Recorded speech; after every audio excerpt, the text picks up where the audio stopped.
For today's Sunday reflection, I will read to you the single best piece of philosophy ever written, What the Tortoise Said to Achilles by Lewis Carroll. Achilles had overtaken the tortoise and had seated himself comfortably on its back. "So you've got to the end of our race course," said the tortoise, "even though it does consist of an infinite series of distances? I thought some wiseacre or other had proved that the thing couldn't be done." "It can be done," said Achilles. "It has been done. Solvitur ambulando. You see, the distances were constantly diminishing, and so—" "But if they had been constantly increasing," the tortoise interrupted, "how then?" "Then I shouldn't be here," Achilles modestly replied, "and you would have got several times round the world by this time." "You flatter me." "Flatten, I mean," said the tortoise, "for you are a heavy weight and no mistake. Well now, would you like to hear of a race course that most people fancy they can get to the end of in 2 or 3 steps, while it really consists of an infinite number of distances, each one longer than the previous one?" "Very much indeed," said the Grecian warrior, as he drew from his helmet— few Grecian warriors possessed pockets in those days— an enormous notebook and a pencil. "Proceed, and speak slowly, please. Shorthand isn't invented yet." "Ah, that beautiful first proposition of Euclid," the tortoise murmured dreamily. "You admire Euclid?" "Passionately. So far, at least, as one can admire a treatise that won't be published for some centuries to come." "Well now, let's take a little bit of argument in that first proposition. Just 2 steps. And the conclusion drawn from them. Kindly enter them in your notebook. And in order to refer to them conveniently, let's call them A, B, and Z. A, things that are equal to the same are equal to each other. B, the 2 sides of this triangle are things that are equal to the same. Z, the 2 sides of this triangle are equal to each other." Readers of Euclid will grant, I suppose, that Z follows logically from A and B, so that anyone who accepts A and B as true must accept Z as true as well. Undoubtedly.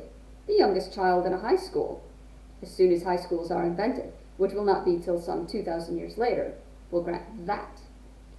And if some reader had not yet accepted A and B as true, he might still accept the sequence as a valid one, I suppose. No doubt such a reader might exist. He might say, "I accept as true the hypothetical position that if A and B be true, Z must be true, but I don't accept A and B as true." Such a reader would do wisely in abandoning Euclid and taking to football. And might there not also be some reader who would say, "I accept A and B as true, but I don't accept the hypothetical"? Certainly there might. He also had better take to football. And neither of these readers, the tortoise continued, is as yet under any logical necessity to accept Z as true. "Quite so," Achilles assented. "Well now, I want you to consider me as a reader of the second kind, and to force me logically to accept Z as true." "The tortoise playing football would be—" Achilles was beginning. "An anomaly, of course," the tortoise hastily interrupted. "Don't wander from the point. Let's have a Z first, and football afterwards." "I'm to force you to accept Z, am I?" Achilles said musingly. "And your present position is that you accept A and B, but you don't accept the hypothetical." "Let's call it C," said the tortoise. "But you don't accept C. If A and B are true, Z must be true." "That is my present position," said the tortoise. "Then I must ask you to accept C." "I'll do so," said the tortoise, "as soon as you've entered in that notebook of yours. What else have you got in it?" "Only a few memoranda," said Achilles, nervously fluttering the leaves. "A few memoranda of the battles in which I have distinguished myself." "Plenty of blank leaves, I see," the tortoise cheerily remarked. "We shall need them all." Achilles shuddered. "Now write as I dictate. A, things that are equal to the same are equal to each other. B, the 2 sides of this triangle are things that are equal to the same. C, if A and B are true, Z must be true. And Z, the 2 sides of this triangle are equal to each other." "You should call it D, not Z," said Achilles. "It comes next to the other 3. If you accept A, B, and C, you must accept Z." "And why must I?" "Because it follows logically from that. If A and B and C are true, Z must be true. You can't dispute that, I imagine." "If A and B and C are true, Z must be true," the tortoise thoughtfully repeated. "That's another hypothetical, isn't it?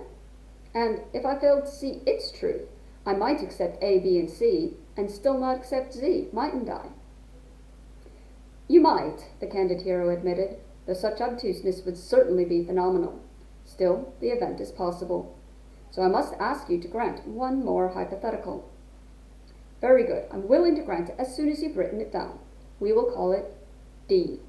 If A and B and C are true, Z must be true. Have you entered that in your notebook?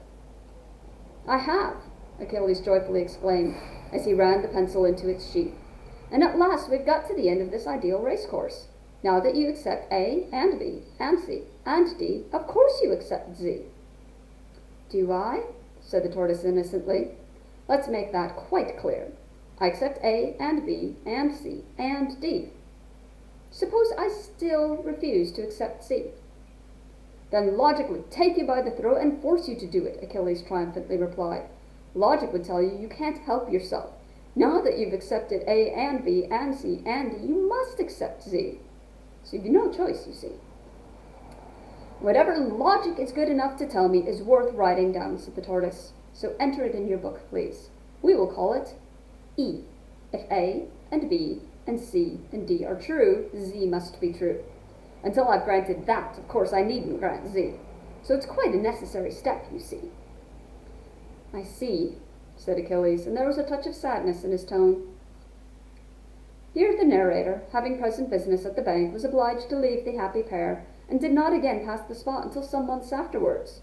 When he did so, Achilles was still seated on the back of the much-enduring tortoise, and was writing in his notebook, which appeared to be nearly full. The tortoise was saying, "Have you got that last step written down? Unless I've lost count, that makes 1,001. There are several millions more to come. And would you mind, as a personal favor, considering what a lot of instruction this colloquy of ours will provide for the logicians of the 19th century? Would you mind adopting a pun that my cousin the Mock Turtle will then make, and allowing yourself to be renamed Tortoise?" "As you please," replied the weary warrior in the hollow tones of despair, as he buried his face in his hands, "provided that you, for your part, will adopt a pun the Mock Turtle never made, and allow yourself to be renamed Achilles." That was What the Tortoise Said to Achilles by Lewis Carroll in the second edition of Introductory Readings in Philosophy, edited by Marcus G. Singer and Robert R. Ammerman. This book, this physical copy, was my mother's Introduction to Logic textbook when she went to university in the 70s. That paper that I just read to you is the reason that I am a logician today.